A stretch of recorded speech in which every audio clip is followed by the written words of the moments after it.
Қайырлы күн қыздар, бүгін сіздермен қызылшадан осындай дәмді әдемі салат жасаймыз.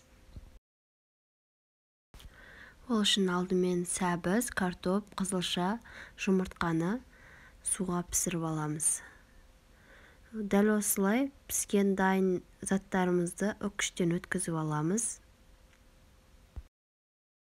Қыздар, жаңағы енді дайын заттарымызды формамызға жинаймыз.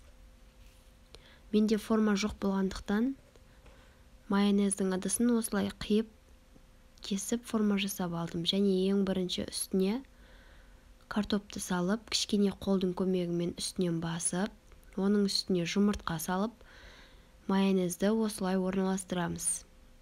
Майонезді целлофанға салсаңыздар, өте ыңғайлы болады. Шым-шым тұз салуды ұмытпаңыздар.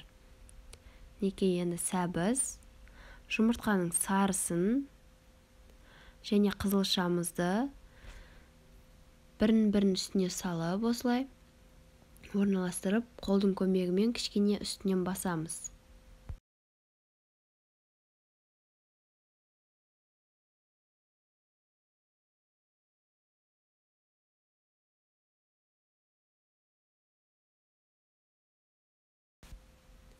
Мінеки формамызды аламыз және өз қалауларыңызша безендіріп қойсаңыздар болады. Мінеки қыздар, қарапайым және витаминге бай салатымыз дайын. Астарыңыз дәмді болсын.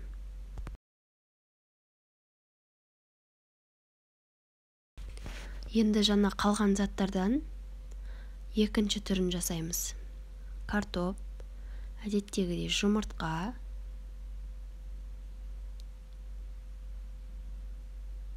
сәбіз, қызылша барлығын рет-ретімен орналастырып, салаттың екінші түрі ретінде қойсаңыздар, өте әдемі болып көрінеді.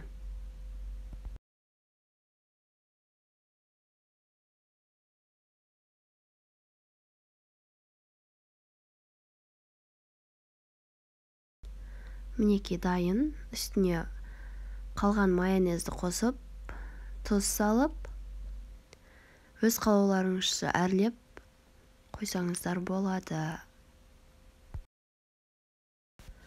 Мінеки екінші салатымыз дайын.